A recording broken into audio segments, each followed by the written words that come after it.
Seja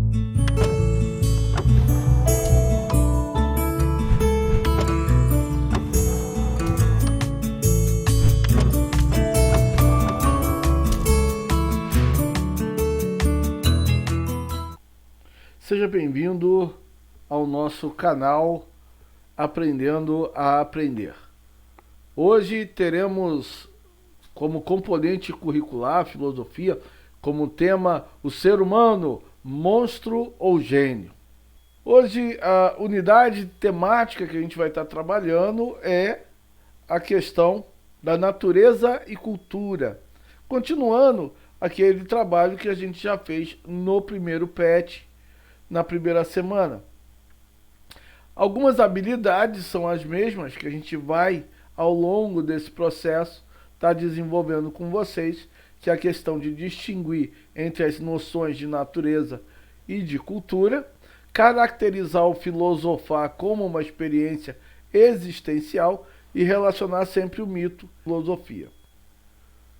Bem, inicialmente, o PET ele vai apresentar algumas expressões para que você faça uma pesquisa, para que você aprofunde no tema, né? Uma delas é a etiologia, outra, os estudos culturais, o que vem a ser esses estudos culturais, fisiologia, né? E sociobiologia, né? São palavras que ao primeiro momento você fala assim, caramba, nunca ouvi isso, nem sei onde procurar. Bem, você está na internet, você tem um universo na sua frente aí de possibilidades para encontrar N dicionários, seja dicionários filosóficos, seja dicionários linguísticos mesmo, dicionários sociais. Você tem várias vertentes aí de dicionários, você pode procurar. Eu sugiro para que você pesquise a partir da filosofia, tá? Então, tenha esse cuidado, né? Uma palavra pode mudar o significado de uma ciência para outra, de uma aplicação para outra. Tá bom? Continuando, dessas habilidades que a gente teve, que é distinguir entre as noções de natureza e de cultura, eu quero convidar você a olhar agora essas habilidades, né? O que vem a ser natureza? Natureza, a princípio, né, se a gente fazer um resumo, é o conjunto de características biológicas herdadas da espécie, que aí podemos chamar de instinto, é o determinismo instintivo e naturais, né? São determinismos que são a partir dos instintos e a partir da sua própria natureza. Aí você vai falar, pô, professor, eu ainda não estou entendendo. Calma, nós vamos devagarzinho, como eu falo sempre, passo a passo, subindo o degrau, saindo da doxa para a episteme, como diria Platão, né? Saindo daquela opinião do senso comum até chegar ao conhecimento verdadeiro. Então, o que é cultura? Primeira opção, cultura. Ah, fulano é culto. Todo mundo, poxa, fulano é letrado, fulano sabe muito, fulano, poxa, tem uma cultura erudita. Tem várias expressões para cultura, né? Mas é isso que é cultura? Vamos avaliar. Capacidade humana de pensar e transformar o mundo, construindo artificialmente tudo o que for necessário à sua sobrevivência. Não se trata somente de cultura no sentido de folclore, ou de aspectos próprios de um povo, região ou país. Mas trata-se da capacidade humana de pensar e de transformar o que pensa, né? A cultura, então, ela é diferente da natureza, porque a natureza, ela é aquilo que já nasce com você, é inato. A cultura não, ela é criada, ela é transformada, ela é moldada. Ao longo da sua vida, você vai adquirindo cultura. Você não vai, você não nasce já com uma cultura pronta. Você vai criando essa cultura ao longo da sua vida. Aí, se a gente avaliar agora, quer ver? Natureza. Por que estudar natureza? Pô, tem que ficar estudando árvore, tio. Qual é, professor? ficar estudando árvore. Qual é, professor? Eu vou ficar me preocupando aí com ecologia, eu não sou Greenpeace. Não, professor. Bem, a nossa visão de natureza, se você ficar desse jeito, ela é bem reducionista. Ela vai muito mais do que isso, né? Natureza é aquilo que é natural. A gente viu que nasceu com você, nasceu comigo, in natura, que está dentro de mim. Como você olha o mundo, como que você admira as coisas que acontecem contigo. Essa percepção é que vai fazer você compreender o que é natureza. Se você tem uma visão reducionista, achando que natureza é tudo que é verde, tudo que é floresta, nós temos que ver que tem muito mais natureza do que isso. Se você acha que a natureza é aquilo que é natural, então tudo que é, entre aspas, normal, natural, é natureza, eu não vou mexer porque é assim, sempre foi assim, como eu falo, né, na sala de aula, é a síndrome de Gabriela, né? Eu cresci assim, eu nasci assim, eu vou morrer assim, Gabriela, eu vou ser sempre. Então, essa ideia de Gabriela, peraí, natureza também não é isso não. A ideia mecanicista do século XVI e XVII, a partir de Galileu, Kepler e Descartes, ela traz uma visão muito importante que a gente entenda dessa corrente naturalista. A natureza na Idade Moderna, princípio da Idade Moderna, ela é vista como um relógio, uma coisa que um homem precisa aprofundar para conhecer e usar esse conhecimento. Não é para respeitar a natureza, mas para conhecer e usar essa natureza. O professor Juvenal Savian Filho, no livro, se eu não me engano, Filosofias e Filosofia, esse aqui, que a gente usa na nossa escola, nos ajuda a compreender bem essa resposta com algumas perguntas. Vamos fazê-las? Por que falamos sobre natureza descolando-nos dela como se pudéssemos analisá-la na qualidade de observadores? Por que simplesmente não nos sentimos na natureza, entendendo-a como nosso modo de estar no mundo junto com os outros seres? Se todos concordam que ela é a nossa morada, dizer que em vez de estar na natureza, somos natureza. Por que costumamos considerar como não naturais as produções humanas? O resultado do trabalho, a tecnologia, as obras artísticas, o conhecimento científico. Na busca pelo sentido do humano, uma pergunta frequente é: o que há em nós que nos faz humanos, tornando-nos singulares em relação a todos os seres da natureza? Em outras palavras, qual é a natureza humana? Imagine por um momento que você, e somente você, e na sua particularidade, o que te aproxima do outro, e que ambos possuem elementos que são semelhantes e ao mesmo tempo diferentes. Seja biologicamente, psicologicamente, seja economicamente. O que te faz ser humano seja não só uma natureza vista como essência, mas o seu estar no mundo. E isso chamaremos de existência. Daí temos duas correntes, a naturalista e a existencialista. A segunda vai estudar a condição humana. A primeira irá estudar a natureza humana. Uma das coisas que essa condição humana vai apresentar é a capacidade de comunicar.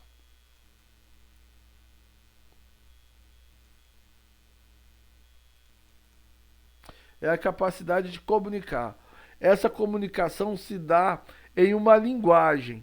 E isso é, sem sombra de dúvida, algo que faz nos diferenciar absurdamente dos outros animais de outras espécies.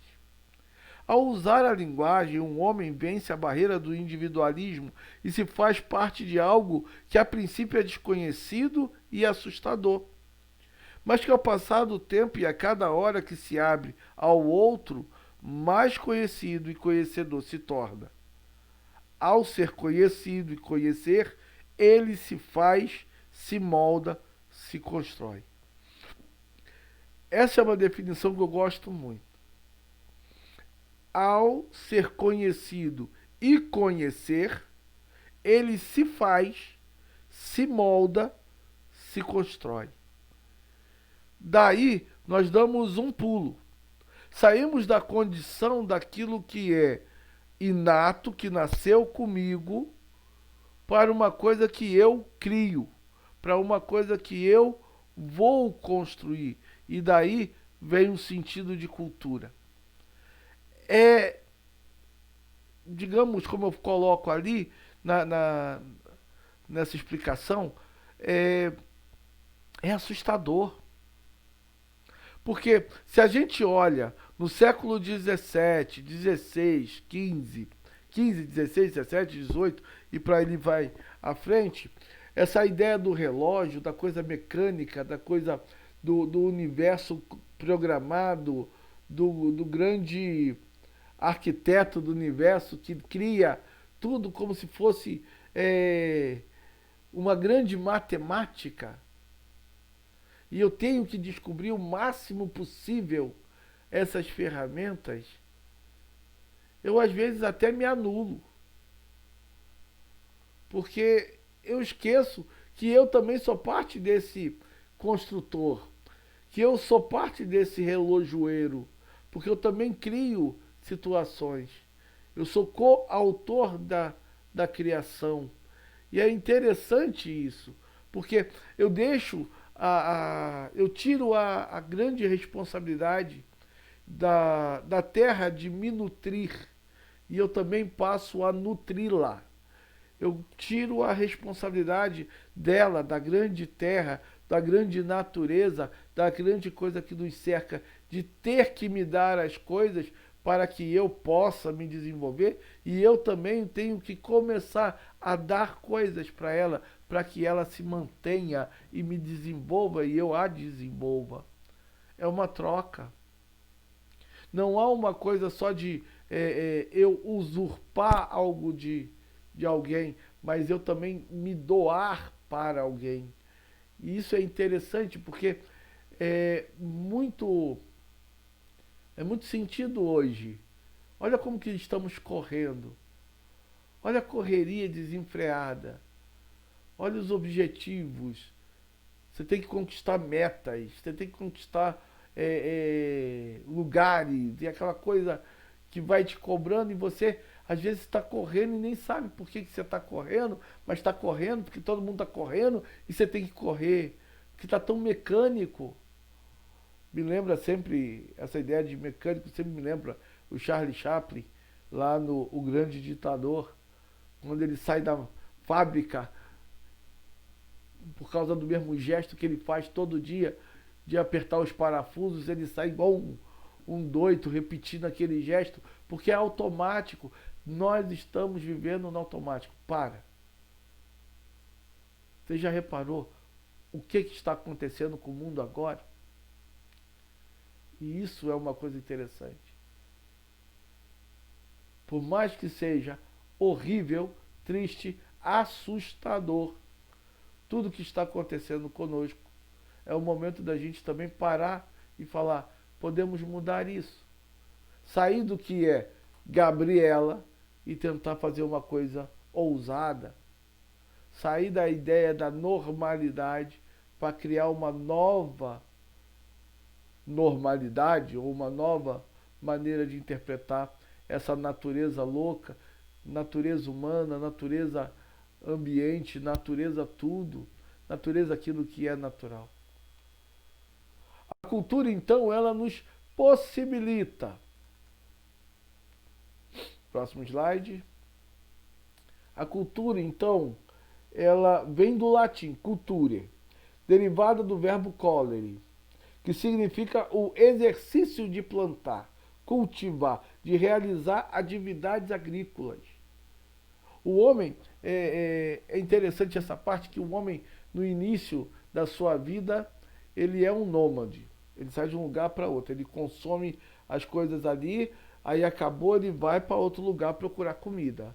Acabou de consumir, ele vai procurando. Até uma hora que ele começa a pensar de uma forma mais abstrata, e ele, ao observar a natureza, esse meio ambiente, meio da gente, e ele começa a perceber que ele pode fazer a comida dele, que ele pode ajudar a mãe natureza a dar o alimento para ele. E aí ele começa a plantar. E ao plantar, ele cria a cultura da terra. E ele começa a cultivar essa cultura da terra. Enquanto o ser que domina, e eu acho essa palavra domina um pouco forte, o ser que participa, porque a gente não domina, a gente participa dessa ação que é gerar vida, gerar alimento, gerar coisas, criar. Eu acho muito interessante essa ideia de participação do ser humano. E aí, você perceba que natureza, ela vem do latim natura e significa o contrário, aquilo que nasce espontaneamente. Isto é, sem o cultivo do homem. A natureza é aquela coisa espontânea. Nasceu, brilhou. O cultivo não, eu tenho que ralar. Não nasce o milho da noite para o dia, eu tenho que plantar o milho. Não nasce o feijão da noite para o dia, eu tenho que plantar o feijão no tempo certo. Eu tenho que esperar a hora certa de colher. Não posso colher antes do tempo, não posso colher depois do tempo. Tem a hora certa. Tudo isso parte de uma observação. E a filosofia sempre vai falar isso. Observa, olha o mundo. Olha o que está acontecendo com você. Daí, lá no começo eu perguntei, como é a sua visão de mundo? Como você está observando o mundo que está à sua volta? Isso vai influenciar muito a sua visão de natureza e principalmente a sua visão de cultura. Digamos que cultura seria uma segunda natureza, porém essa seria criada pelo homem. Em antropologia, cultura significa tudo que o ser humano produz ao construir sua existência. Olha a palavrinha existência de novo aí, gente. As práticas, as teorias, as instituições, os valores materiais e espirituais. Se o contato com o mundo é intermediado pelo símbolo, a cultura é o conjunto de símbolos elaborados por um povo. Sabe quem fala isso? Aranha Martins. Que eu amo de paixão essas duas autoras. O livro delas é excelente. Filosofando. É outro que a gente trabalha também na escola, né, gente? Filosofando aí, ó. Maria Lúcia de Arruda Aranha e Maria Helena Pires Martins. Elas foram definir esse conceito de cultura que eu acho divino. Presta atenção. Em antropologia, cultura significa tudo que o ser humano produz ao construir sua existência. As práticas, as teorias, as instituições, os valores materiais e espirituais. Se o contato com o mundo é intermediado pelo símbolo, e aí abro um parênteses aqui bem breve. Que símbolo? O símbolo é a fala, é a linguagem, é aquilo que nos transborda, que nos transcende, que faz com que a gente comunique aquilo para o outro. E isso é divino. A linguagem nos aproxima. O nosso querido amigo Aristóteles vai dizer que o homem é um animal de relação. Nós precisamos nos relacionar, né? A história das duas metades que Platão fala, tudo isso para provar que a gente precisa estar sempre em contato com o outro. E esse outro se dá através desses símbolos. A cultura é o conjunto de símbolos elaborados por um povo. Segundo ponto que eu queria guardar aqui para vocês é esse último pensamento aqui. A cultura, ela está diretamente ligada a duas categorias, tempo e espaço. Por que tempo e espaço? Porque tempo, ela tem um momento. Hoje, o que é cultural, daqui a 10 anos, não precisa ser cultural. Daqui a 100 anos atrás, o que era cultura naquela época, talvez não seja hoje cultura. Talvez o que seja natural, e a natureza também muda. De tempos em tempos, os cientistas mudam suas opiniões relacionadas à natureza, a conceitos naturais. Eles se reúnem, discutem, confabulam, criam suas teorias a partir da natureza. Então a natureza também muda. Ela não é uma coisa que é estática. Heráclito ia vibrar com isso. Ela não é uma coisa estática, a natureza também muda. Porém, a cultura, ela muda e hoje em dia muda de uma forma muito mais acelerada, muito mais gritante, digamos assim. Tá aí a imagem, né? Deixa eu salvar aqui. Opa, olha lá. Deixa eu pegar aqui, ó. Isso. Olha, diversidade cultural, que beleza. Aqui em Minas mesmo, né? Olha, esse país chamado Minas Gerais, que tem gente de tudo que é jeito. Eu, por exemplo, não sou mineiro, sou fluminense, nasci em Teresópolis. Tô aqui em Minas, me sinto enraizado nessa terra maravilhosa. Quer dizer, há uma variedade de gente, de linguagem, sotaque dentro de Minas Gerais. Tem o norte de Minas, o sul de Minas, o Triângulo Mineiro, a Zona da Mata, a área metropolitana. Quer dizer, cada um com a sua peculiaridade, com a sua diversidade, com a sua forma de ser, mas sem deixar de ser aquilo que é, o quê? Mineiro. Né? Aquilo que é pertencente a Minas Gerais. Então essa identidade é uma coisa muito bonita e que infelizmente nós deixamos um pouco de lado.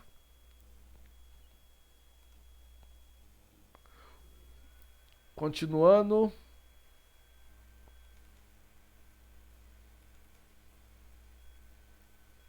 O segundo ponto é caracterizar o filosofar como experiência existencial. E aí, ó, nós temos a imagem aí dos caniços, né? O filósofo francês Blaise Pascal, ele afirma que o homem é um caniço pensante. Caniço é uma espécie de planta parecida com uma cana ou um bambu, porém mais frágil e de espessura bem fina, que por isso é levado pelo vento de um lado para o outro e facilmente pode se quebrar.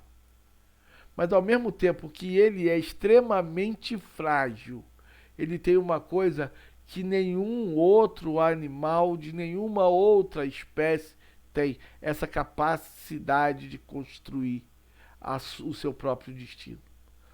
Essa capacidade que ele tem de criar cultura, essa capacidade que ele tem de linguagem, essa capacidade que ele tem de abstração, essa capacidade que ele tem de relação. O homem não passa de um caniço, o mais fraco da natureza, mas é um caniço pensante. Não é preciso que o universo inteiro se arme para esmagá-lo. Um vapor, uma gota d'água bastam para matá-lo. Mas mesmo que o universo o esmague, o homem seria ainda mais nobre do que quem o mata, porque sabe que morre. E a vantagem que o universo tem sobre ele, o universo desconhece tudo isso. Toda a nossa dignidade consiste, pois, no pensamento. Daí que é preciso nos elevarmos, e não do espaço e da duração que não podemos preencher. Trabalhemos, pois, para bem pensar. Eis o princípio da moral. Não é no espaço que devo buscar minha dignidade, mas na ordenação de meus pensamentos. Não terei mais, possuindo terras pelo espaço, o universo me abarca e draga como um ponto. Pelo pensamento, eu o abarco. Olha que louco isso, cara. Por mais que eu seja frágil, por mais que eu seja limitado, por mais que eu seja um caniço, eu sou um ser pensante. E eu não penso à toa. Como diria nosso querido amigo René Descartes, penso, logo existo. Porque quando eu reconheço que eu penso, eu tenho que reconhecer logo a minha existência. Eu não posso reconhecer que eu penso fora da existência. Porque se eu não existisse, eu não pensaria. Eu preciso existir. A existência, a compreensão da existência. Vai ser uma briga enorme que vai ter depois. A compreensão da existência precede a essência ou a essência precede a existência? Olha a briga que tem entre os dois. A existência, eu existir, ela tem que vir, essa consciência tem que vir antes do eu tomar a minha consciência do quem eu sou por natureza, ou só quem me faz ser o que eu sou pela minha natureza me faz reconhecer a minha existência. Dá um nó, né? Pois bem, é isso que a filosofia nos ajuda. Ela abre nossos horizontes, ela descortina o nosso mundo para que a gente possa sempre vislumbrar, sempre fora da caverna, nunca lá dentro, mas sempre fora da caverna, como diria nosso amado Platão. A linguagem como fonte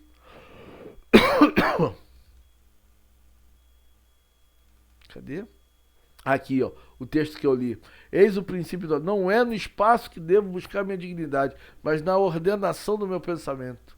Não terei mais, possuindo terras, pelo espaço, o universo me abarca e traga como um ponto, pelo pensamento, eu o abarco. Aí, nosso querido Blaise Pascal, mais conhecido como Doutor Calculadora, o homem que inventou a calculation. Né? Esse cara aqui não é fácil, não. Matemático, bom. Aí, ó. Quem diz que matemática não tem nada a ver com filosofia, né? Tem que aprender muito ainda. Igual nós. Nós cada dia tá aprendendo mais com vocês que participam, com você que está aí do outro lado assistindo. Coloca no seu comentário aí alguma pergunta, alguma frase, um comentário, alguma coisa que você achou interessante ou que você não achou interessante, mas que te chamou a atenção, alguma coisa louca. Coloca aí, partilha conosco. Vamos tentar interagir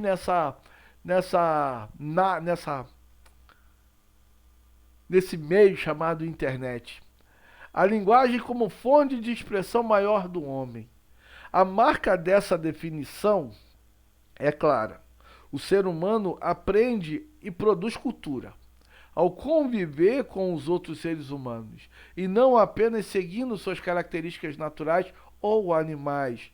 Esse aprendizado exige, portanto, educação e transmissão de informações, como nos apresenta Juvenal Savian Filho no livro Filosofia, Existência e Sentido, nosso livro didático, na página 236. Dessa maneira, percebemos a interpretação da palavra cultura ligada ao conhecimento de algo. Essa cultura é vista como enriquecimento intelectual, artístico, ético dos seres humanos. E aí nós vamos chamar aí para o nosso bate-papo Ponty e o aparelho psicofisiológico.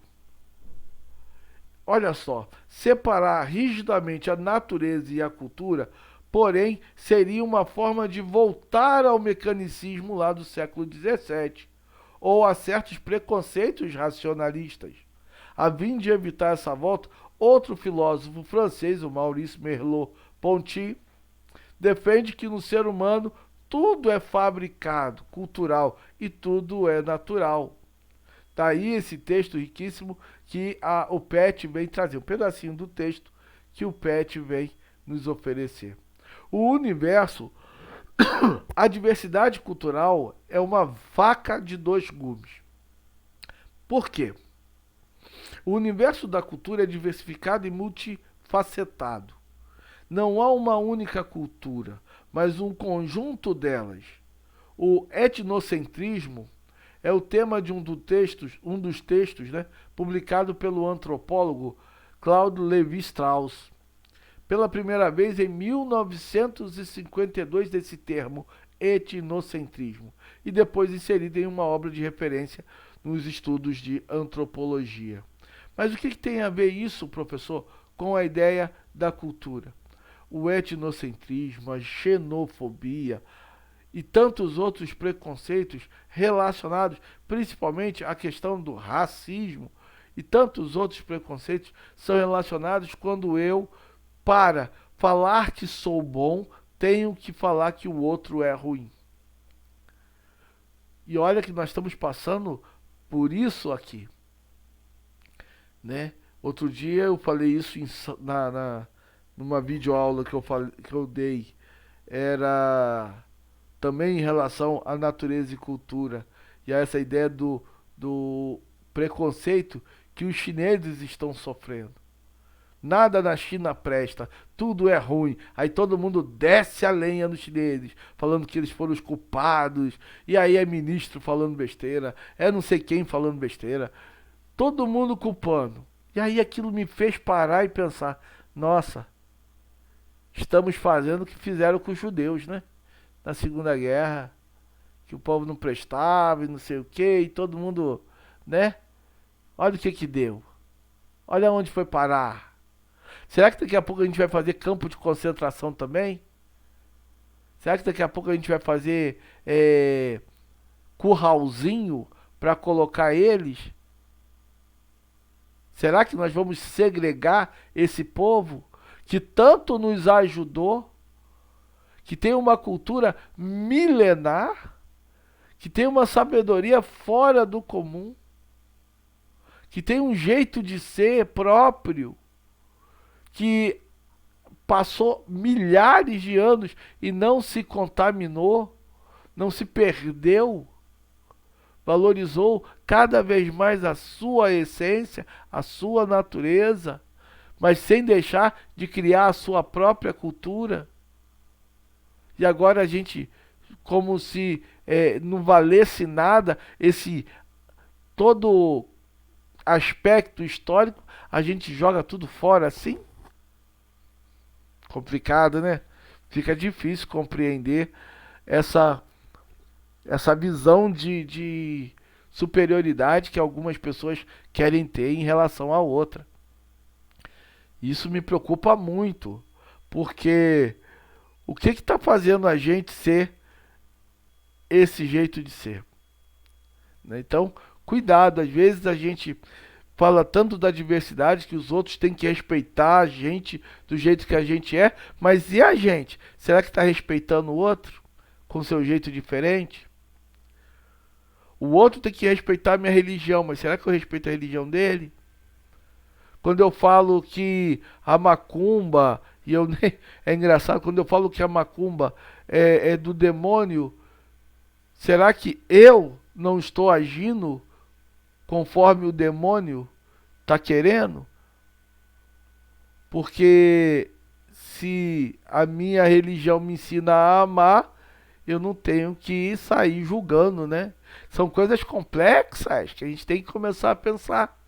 E a filosofia nos ajuda a observar o mundo, a natureza, e a partir dessa natureza a criar uma cultura, cultura de paz, uma cultura da terra, uma cultura de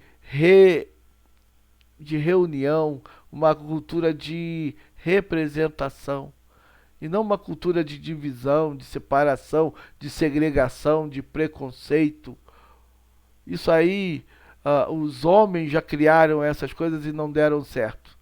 Toda vez que o homem quis separar, Sempre aconteceu alguma coisa horrível. É hora da gente aprender que a gente é mais do que pele, mais do que crença, a gente é seres humanos. E talvez a gente consiga compreender a nossa natureza usando o nosso pensamento e criando uma cultura de paz. Continuando, né, a nossa reflexão,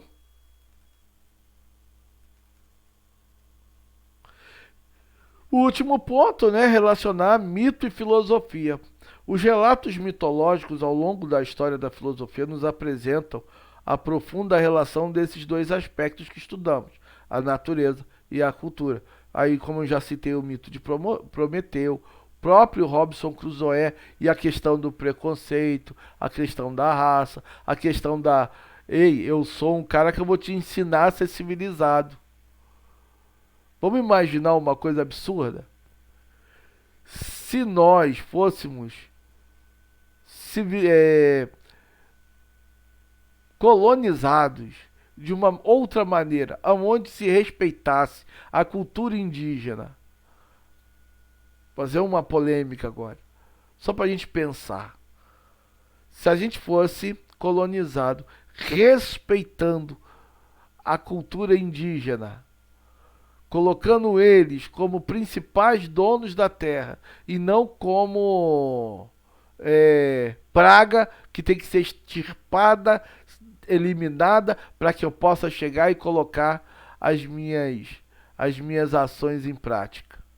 Mas que eu colocasse e valorizasse e aprendesse com eles.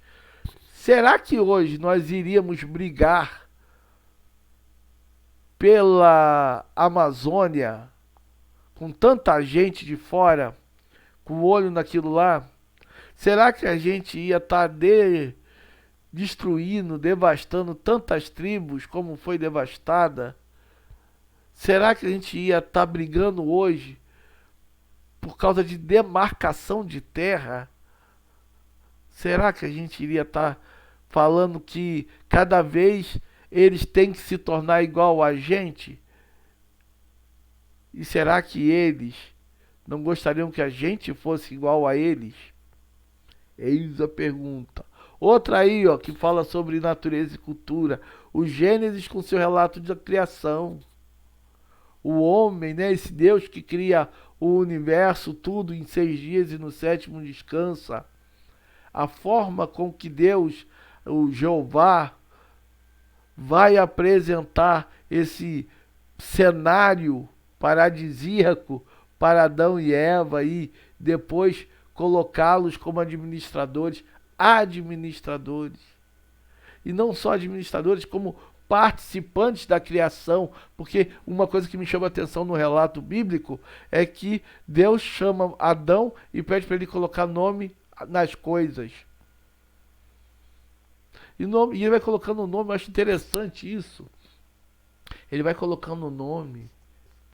Ele vai assim, agora crescer e multiplicai. Quer dizer, vocês agora também sejam co-participadores, co-autores da criação. Criem vocês, criem cultura. É uma abertura muito legal isso. Então, esses relatos, o mito de Prometeu, como a gente já viu na aula anterior, Robinson Crusoe, o Gênesis, vale a pena a gente ler com essa visão de natureza e de cultura. Não só como Gênesis, uma visão religiosa, e aí, com todo respeito à crença de cada um, mas a gente também tem que ter esse olhar um pouco mais abrangente para esse tema tão importante. Gente, termino aqui pedindo para que você faça a atividade da página 116. Deixa eu ver se eu não estou esquecendo nada. Isso, fazer a atividade da página 116 do PET, nesse segundo volume. Acho que você já tem, se não tem, por favor, adquira. É só passar lá no estudeemcasa.mg.gov.br. Digita no Google, Estude em Casa, tudo junto. Não deixe de ouvir o podcast, que vale a pena, é muito bom mesmo. o vídeo, que fala um pouquinho, tá bom? E mandar por e-mail aí filosofia.segundo.serp@gmail.com. Beleza, gente? Valeu, pessoal. Até a próxima. Tamo junto.